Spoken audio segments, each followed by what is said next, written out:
Hi, this is Barrett Hadeen, and we're going to be studying Lesson 156 in A Course in Miracles. We'll be reading through it and then having a brief bit of conversation about it. So here we go. Lesson 156. I walk with God in perfect holiness. Today's idea but states the simple truth that makes the thought of sin impossible. It promises there is no cause for guilt, and being causeless, it does not exist. It follows surely from the basic thoughts so often mentioned in the text: ideas leave not their source. If this be true, how can you be apart from God? How could you walk the world alone and separate from your source? We are not inconsistent in the thoughts that we present in our curriculum.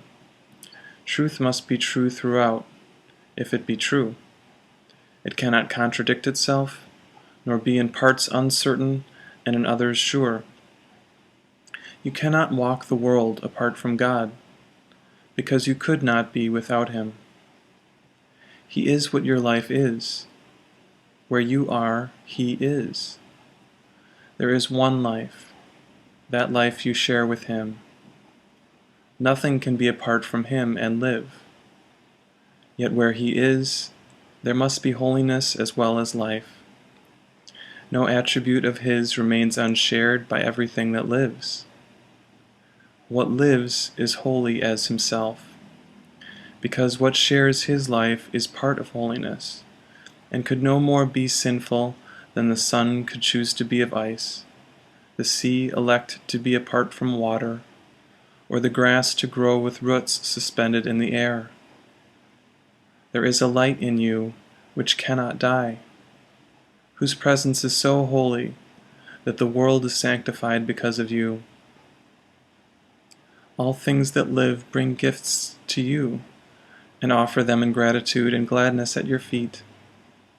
The scent of flowers is their gift to you. The waves bow down before you, and the trees extend their arms to shield you from the heat, and lay their leaves before you on the ground that you may walk in softness, while the wind sinks to a whisper round your holy head.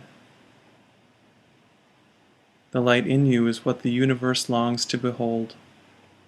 All living things are still before you, for they recognize who walks with you.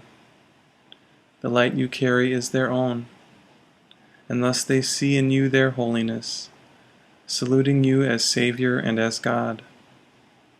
Accept their reverence, for it is due to holiness itself, which walks with you, transforming in its gentle light all things unto its likeness and its purity. This is the way salvation works. As you step back, the light in you steps forward and encompasses the world. It heralds not the end of sin in punishment and death. In lightness and in laughter is sin gone, because its quaint absurdity is seen. It is a foolish thought, a silly dream, not frightening, ridiculous perhaps, but who would waste an instant in approach to God Himself for such a senseless whim? Yet you have wasted many, many years on just this foolish thought. The past is gone, with all its fantasies. They keep you bound no longer. The approach to God is near, and in the little interval of doubt that still remains, you may perhaps lose sight of your companion and mistake him for the senseless, ancient dream that now is past.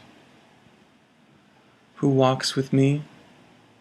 This question should be asked 1,000 times a day, till certainty has ended doubting and established peace. Today, let doubting cease. God speaks for you in answering your question with these words: I walk with God in perfect holiness. I light the world. I light my mind and all the minds which God created one with me. So this workbook lesson really emphasizes that the divinity is us, and that there is really nothing that can take that away from us.